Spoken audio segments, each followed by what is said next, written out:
Hello, my name is Rick Jones. I want to tell you about why I'm an artist and why art has taken over my life and why I wouldn't have it any other way. Just starting at the beginning, my grandma, my dad's mom, and my dad were both kind of artistic, and I think that's where my interest first sparked. My grandma would babysit me. We would literally watch Bob Ross together and other art shows. And after we were done, when my parents would pick me up, she would brag to my parents that I was a natural because I would be drawing as we were watching stuff. But she painted these two paintings for me. We got the one that she painted when I was 2. That's me.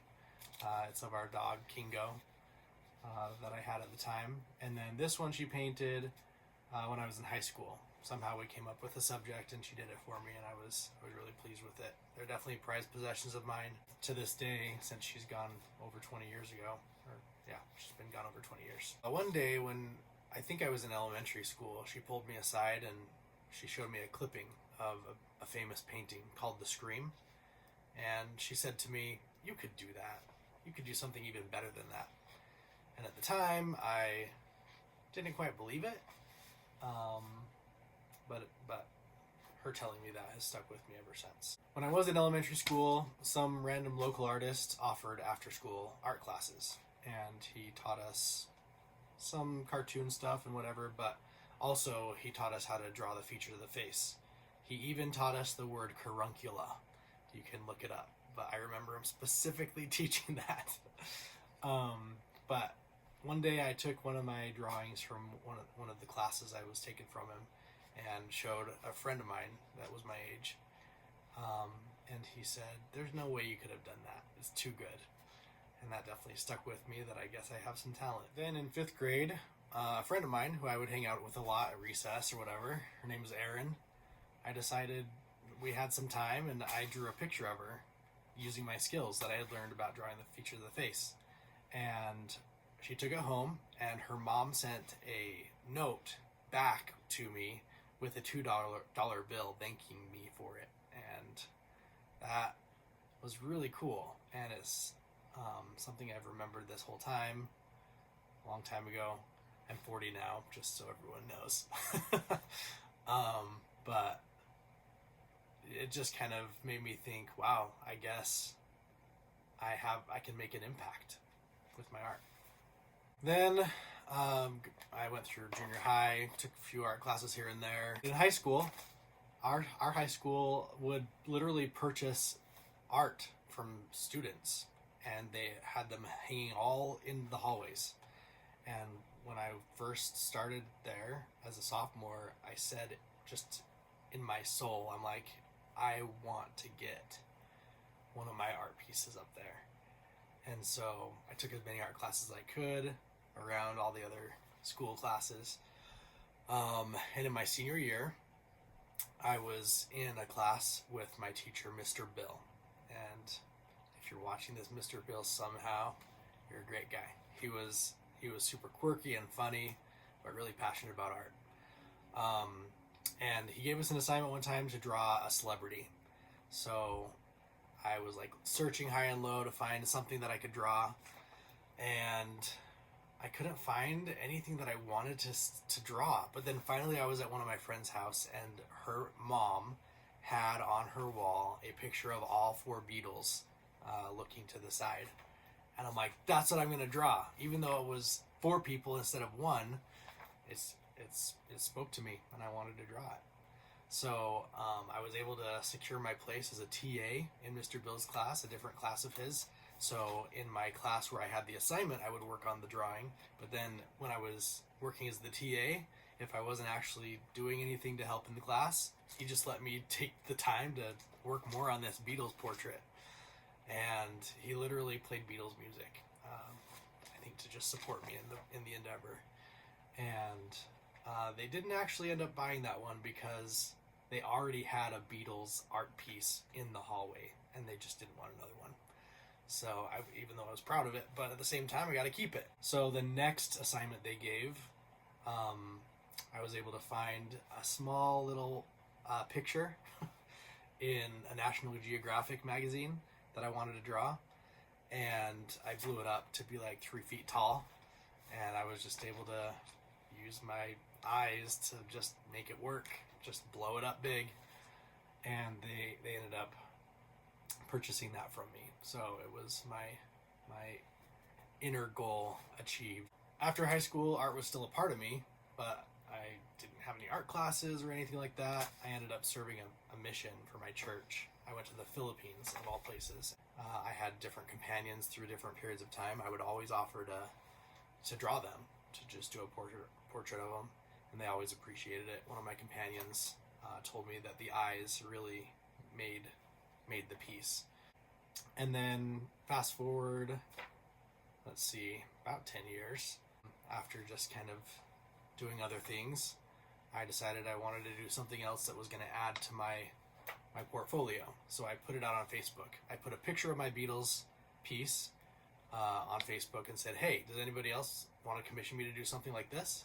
And my cousin reached out, and she wanted me to do a picture of Bob Marley and a lion, because a lion is connected with the reggae movement, which Bob Marley was a part of. And it took me a lot longer than I anticipated, than I was originally thinking, but I made the piece 2 feet by 3 feet and ended up being able to hand deliver it to them, even though they were a state away. And to this day, it's hanging up over their piano, and they love it. And it's something that I've got on my portfolio as well. So, pretty fun. Then in 2017, I said, you know what, I need to get art back in my life. And I heard about this Inktober challenge where you draw just something every day based on a prompt that they give you and just post it online. And so that kind of rekindled my focus to actually have it in my life, just because I was meandering, figuring things out, making a living, whatever. Like I said, I'm 40 now, so for over 20 years, I've been doing things, trying to figure things out. I did get an architecture degree and then meandered away from it for different reasons. Just found sales jobs, and I was able to, gain a lot of skills when it comes to marketing and business and networking.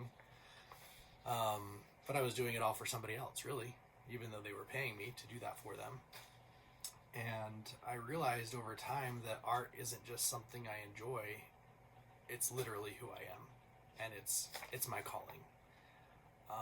And the timing has just worked out, I guess, that I've come to the point where I'm just gonna rip the Band-Aid, and I'm gonna be a full-time artist. I'm not gonna work for somebody else anymore, even though I may be able to be an independent person doing something, not being managed or whatever. I'm gonna apply all the skills that I've learned working for other people to my passion, to what I love to do. And so I'm really excited about that. I've started the transition. It's gonna take some work to figure out all the details, but as of the beginning of 2025, I will be a full-time artist, having made the transition from my other career. What I want to focus on with art, and what speaks to me, is people and animals, really. They're creatures or beings with a soul, and I get a lot of fulfillment out of trying to capture the essence of that soul of whatever the individual is that I'm painting. So that's what I'm gonna focus on. There's a lot of people who get into abstract art and things like that, and while they may be visually captivating, I feel like there's not a deep, something. It's missing something. Even though, that's cool, I like it, whatever. I feel like maybe it's just the soul that I don't see. Maybe, you might... Anyway, everybody has their own thing. Art is subjective, whatever. But that's what speaks to me and as an artist and what I want to focus on. My hope is that I create an opportunity for connection between the people who see my art, and maybe they are somehow inspired and see beauty in the world around them, and maybe even in themselves. Whether you decide to buy a print of mine or just follow my story on YouTube or Instagram or just like my posts or whatever, you're a part of my journey, and I appreciate it.